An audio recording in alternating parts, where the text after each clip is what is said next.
How's it going, ladies and gents? This is your Hammer Airsoft Smith, bringing you another taking it through its paces type of video, or round count. I'm Molly here, the G&G M4A1 gas blowback Airsoft Carbine.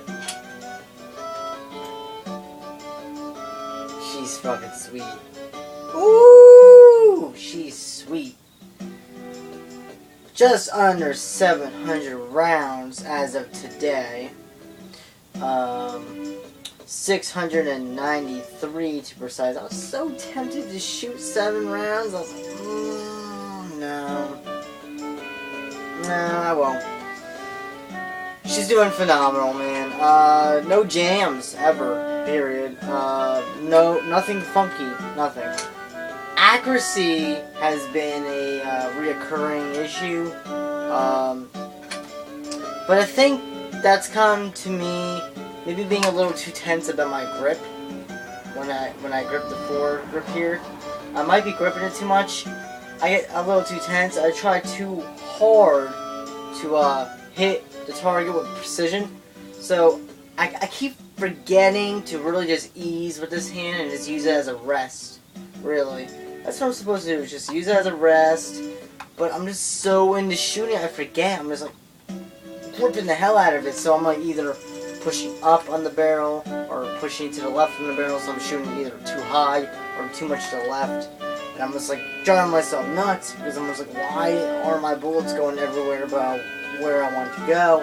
And I'm like, why is my rear sight so far to the right? But then again, every rifle is different as far as the sighting goes. I know a lot of people from around the Vietnam age or era that were in the military, and they always said that M16 sights are very difficult to sight in at times. And that's essentially what these sights are. They are a replica of the M16 sights.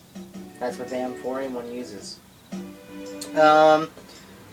And they're good sights, they really are. They're just a pain to sight in, and I really confused myself because I was just gripping too much. And unfortunately, you don't realize it, but you do move the barrel slightly. It's very hard to keep a very sturdy connection between a barrel and a receiver, especially when it comes to airsoft, because steel's too expensive, so we use aluminums,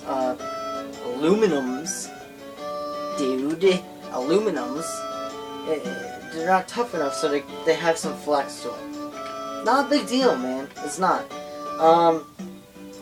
But I just realized if I grip it like Robert Neville, Dr. Robert Neville, the Colonel, I believe, in I'm Legend, my favorite movie, Will Smith, he grips the gun like so. And I figured, you know what, maybe I'll change my grip. And I started shooting dead on.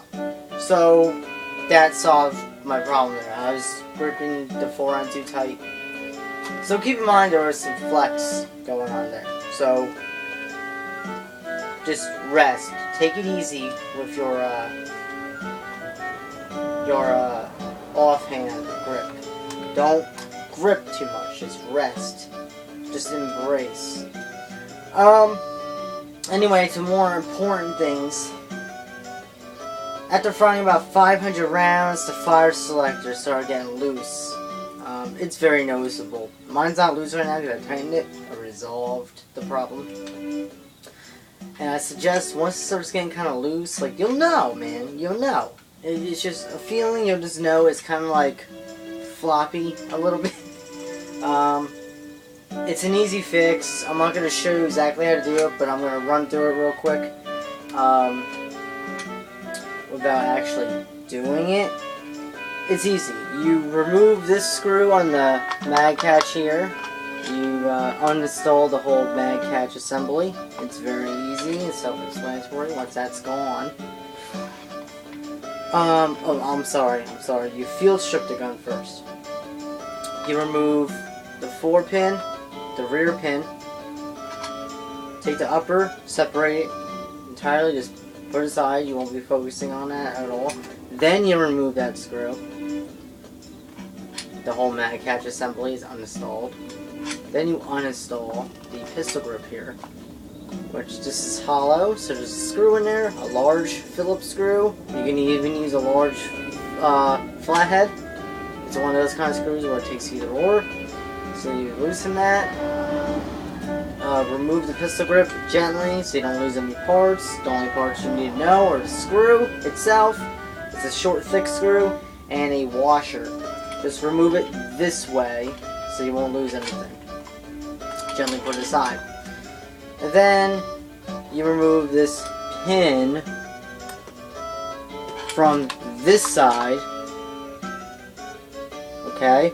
You might need a hammer or whatnot to remove it. And then once you remove it, just remember it goes in this side and the ridges. There's an end that has ridges that goes on this side. So make sure when you put the pin in, everything goes in this side. Okay? Right. Yeah, I might have to do a video on this. I don't know. Then, once that pin is removed, the trigger box, this is very convenient, because the trigger box is actually a trigger box, like it should be. It's pretty realistic. You just remove that whole section, it will come with all the internals and everything, all the workings in your lower, all joined, nothing will come apart, it's just a big box that holds everything together. You remove that, but then you'll see there will be a rotating plate that's on the other side of the wall here where the fire selector is. There's a screw. You just tighten that screw, maybe put some Loctite on it, tighten that screw, and it's just fine. It's dandy. It's dandy. It's dandy. And you put everything back together in reverse. Don't use this video as something to really go about that process unless you really know what you're doing. Because I don't want people coming, oh, well, you know, man, you did a really crappy job. No, this isn't about that. I'm just letting you know, after about 500 rounds, this got loose. And that's how you go about tightening it. And like I just said, in this video, I might do a video about doing so. But anyways, there's like no wear and tear on this freaking thing. Just lubricated. Just today I fired just under 700 rounds. And she's looking freaking sweet. You will see wear and tear on the belly side of the bolt carrier because the hammer smacks, it just barely touches, it rides just under the belly side of the bolt carrier there. It's normal. Just put a little bit of lubricant on the hammer, put a little bit of lubricant on the belly side, and it's good. It's supposed to. You know, this is normal wear and tear. It's not gonna break. I highly doubt it's gonna break. I fired almost 700 rounds. I see plenty of videos where people like hook up those air tube things or whatever, and they're just like thousands and thousands of rounds, and nothing even happens to the gun. So, the only thing I really want to do or get for the gun, particularly that I could see myself spending any real money on right now, is another Snag magazine. This is a classic Snag NATO magazine. It holds 30 rounds. I want to get another one of these, about 40 bucks, where I get them anyway. And I really want somebody to make, whether it be G&G or whoever, I don't care. I really want somebody to make a shorter M16 or AR-10 style Snag magazine. That would be really cool. But, anyways, not important. The important thing is, almost 700 rounds, she's running sweet. She's doing great. I love this fucking gun. Yeah, I said fuck! Cause I don't give a fuck. Do you do? Alright. Alright. Ladies and gentlemen, thank you very much for watching. I hope to see you all again sometime. Leave some freaking comments.